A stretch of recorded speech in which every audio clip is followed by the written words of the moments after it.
Hello beautiful people, it's Misa and I'm back again with another practical lesson. In this lesson we're going to be going through 10 sentences that you can use for shopping in English. So go ahead and grab your pen, grab your notebook, and let's get started. Hey guys, I'm so pumped that you're here for today's lesson. In this lesson I'll be teaching you a lot of new words, phrases, and sentences that you can use for shopping. But before diving into the lesson, I have a confession to make. And you're not gonna judge me, okay? You said you wouldn't judge me. I'm a shopaholic. I love spending money on clothes. I know it's not a good idea to spend a lot of money on clothes, or anything, but no matter how I feel, sad, happy, anxious, depressed, hungry, tired, nothing makes me happier than shopping. Like if I buy something for myself, I immediately feel better. And I don't get it why people love spending money. Like you spend money on something, let's say a couple $100 on something, and then you immediately feel good while your bank account is crying and saying that I'm getting bankrupt here. Please stop spending money. But anyways, I'm a girl. If I see something, I like it, I want it, I got it.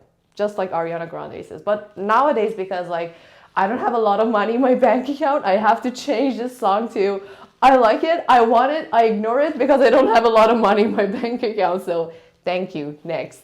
Okay, anyways, let's get into this lesson because I have a lot of new things for you to learn. So if you don't have a piece of paper or a pen, just go and grab it right away because I'm sure that some of these phrases are totally new to you, so you might want to take some notes and write the examples that I'm going through, okay? So, number one, to shop till one drops. To shop till one drops.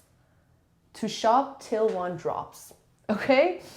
It means to spend an exorbitant or unrestrained amount of time shopping and buying stuff for yourself. To spend a lot of time shopping. Let's say you go into the mall at 8 o'clock in the morning and then you come back at 9 o'clock at night. That is spending a lot of time shopping, right? So for example, every weekend my wife shops till she drops. And her credit bills are enormous. So every weekend my wife shops till she drops and her credit bills are enormous. Or I'm gonna give you my credit card, but promise me you won't shop till you drop. But promise me you won't shop till you drop. Okay? Or there is an outlet store close to my house, and every time I go to this outlet, I shop till I drop. I shop till I drop. Okay? Number two, to pick out. To pick out. And if you want to say it more fluently, it's to pick out. To pick out. To pick out. To pick out means to select, to find something, or to select or to browse through different options that you have in order to find the best option that you're looking for. Okay? So to pick out means to select, to browse, to find. So it's a very good alternative for the verb select. For example, imagine that it's your friend's birthday this weekend and you're going to the store close to your house to buy a gift for her. You get into the store and you tell the sales representative, hey, sir, I am here to pick out a very special gift for my special friend. What do you recommend? So I'm here to pick out a very special gift for my special friend. What do you recommend?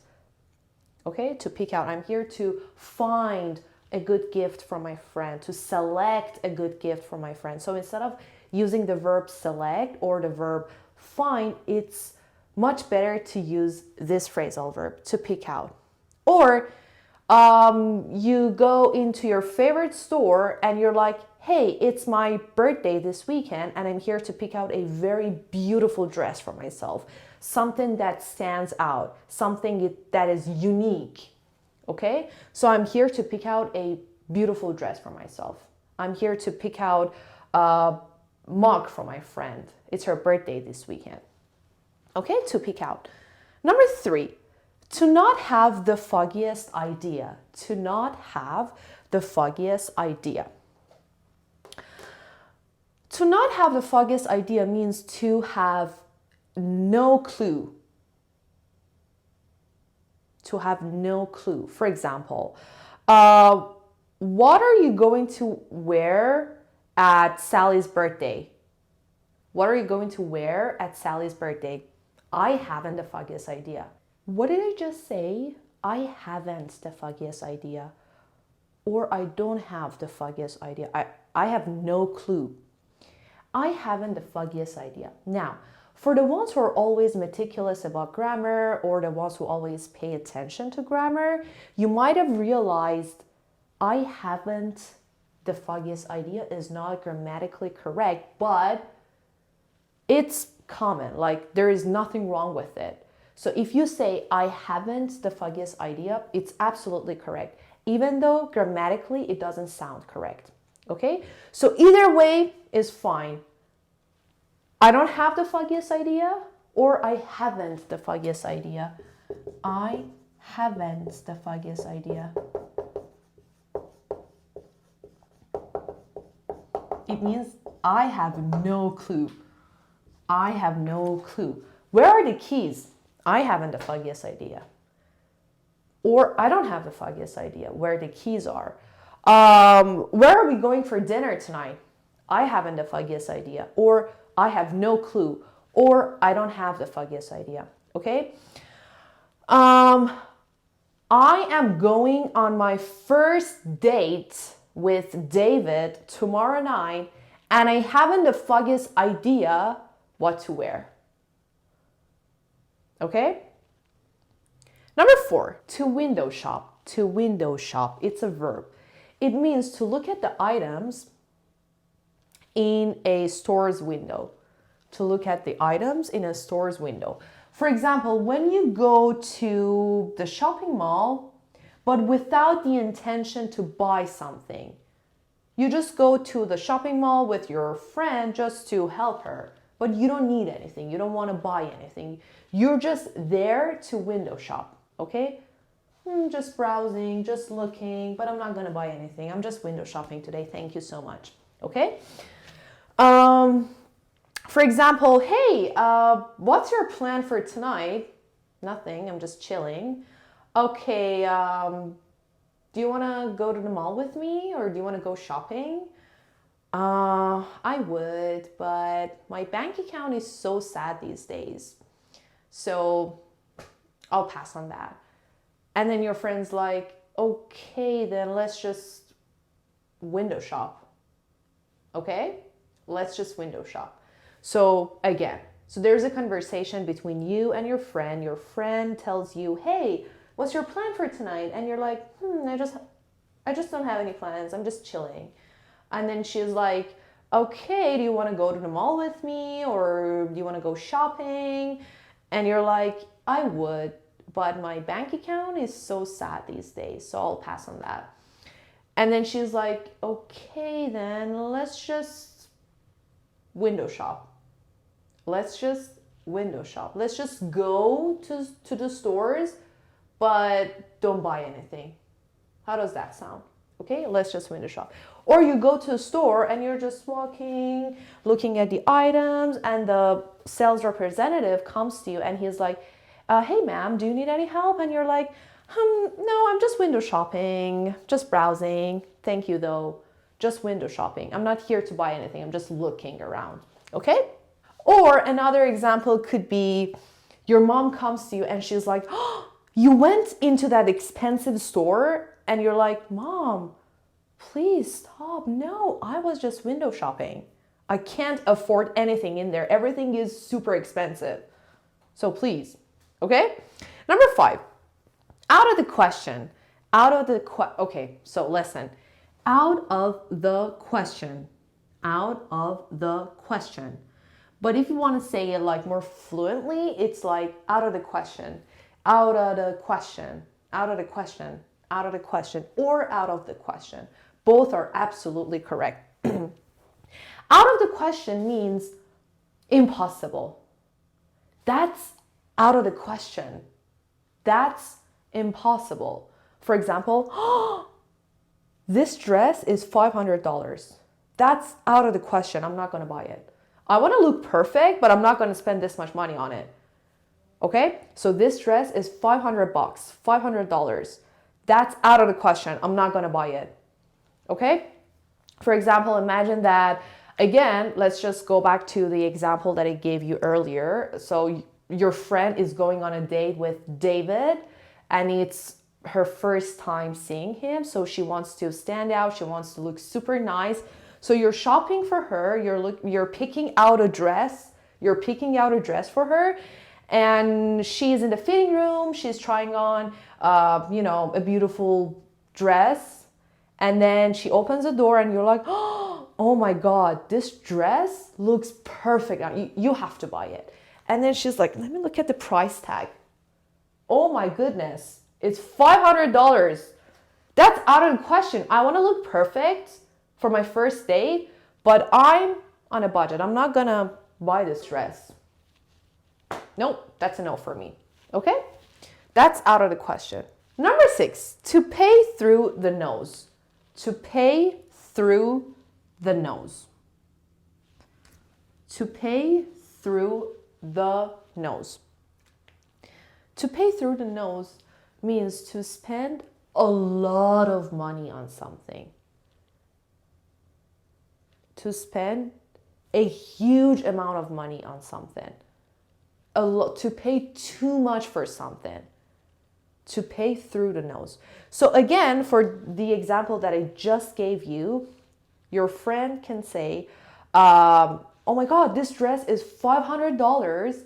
I'm on a budget. I can't pay through the nose. I'm on a budget. I can't pay through the nose. I can't pay too much. I can't spend a lot of money on this dress. Or another great example could be, for example, okay, I live in Canada. Okay, the ones who know me, they know that I live in Canada. Canadian citizens don't have to pay a lot of money in order to get into a college or university. But I, as an immigrant, have to pay through the nose for my degree.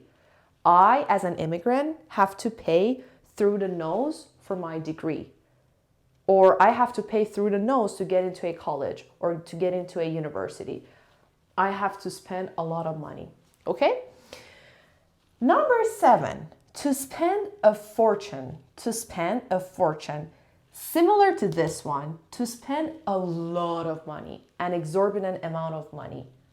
So they both have the same meaning. For example, with the inflation rate in Canada, now you have to spend a fortune to buy a house. You have to spend a fortune to buy a house. You have to spend a fortune to buy a car. Okay? To spend a fortune. And now, if you want to make it a little bit sarcastic, you can say to spend a small fortune. To spend a small fortune. So small is sarcastic. So you sarcastically say to spend a small fortune, but in reality, it means a lot of money. So with the inflation rate in Canada, you have to spend a small fortune to buy a house. A small fortune to buy a house. Number 8, to knock one's socks. This is my favorite one. To knock one's socks off. To knock one's socks off. To knock one's socks off means to really, truly impress someone, excite someone, or surprise someone. When you knock someone's socks off, you really genuinely impress that person, or surprise that person, or excite that person. Okay? So to impress, to excite, to surprise someone, a lot. Again, you go to the store to pick out a special gift for your friend. So you tell the sales representative, hey sir, I'm here to pick out a gift for my friend. I want something that knocks her socks off. I want something that knocks her socks off. I'm here to pick out a gift for my friend. I want something that knocks her socks off. Something unique, something very special, something that knocks her socks off. Okay? Or the dress that I wore at Sally's birthday party knocked the socks off of literally everyone. The dress that I wore at Sally's birthday party knocked past form, the socks off of literally everyone. Okay? So either way is correct. To knock one's socks off or to knock the socks off of someone. The news knocked our socks off. The news knocked our socks off. The news surprised us, or the news really made us feel excited. Okay? Number 9, check it out. Check it out. Easy. It means to go and see something, maybe. For example, oh my God, that dress is so beautiful. Do you want to go inside and check it out? Do you want to go inside and check it out? Oh my God, check this out. I want this dress. It's beautiful. Okay? Check it out. Check it out. And the last one, to try on. To try on. To put on something to see if it fits or not. To put on something to see if it fits or not. For example, can I try on this dress? Yeah, sure, go ahead. The fitting rooms are over there. Can I try on this dress? Yeah, sure. Go ahead. The fitting rooms are over there. Or I want to try it on to see if it fits me or not. I want to try it on to see if it fits me or not. I want to try it on to see if it fits me or not. Or again, let's make something with these two. I love that dress. Do you want to go inside and check it out? Yes, please. I really want to try it on. Do you want to go inside and check it out? Yes, please. I really want to try it on. Or try on this ring and see if it fits you. Try on this pair of jeans. Try on this pair of jeans and see if they fit you. If not, we can go a size up or we can go a size down. Try on these jeans and see if they fit you. If not, we can go a size up or we can go a size down. Okay? And that is all for today. So to shop till one drops, to pick out, to not have the foggiest idea, to window shop out of the question, to pay through the nose, to spend a fortune, to knock one's socks off, check it out and to try it on. Also, there's an exercise with an audio file for you on our Telegram channel. You can find the link in the description below. You can go through the exercise, play the audio file for yourself and see how many of these sentences and words you can fill in the blanks with, okay? And if you really like this video, please give it a thumbs up and make sure that you're subscribed to our channel and let me know in the comment section below what topic you want me to cover in our next lesson. Till another lesson, love you guys so much. Take care, see you soon and bye-bye.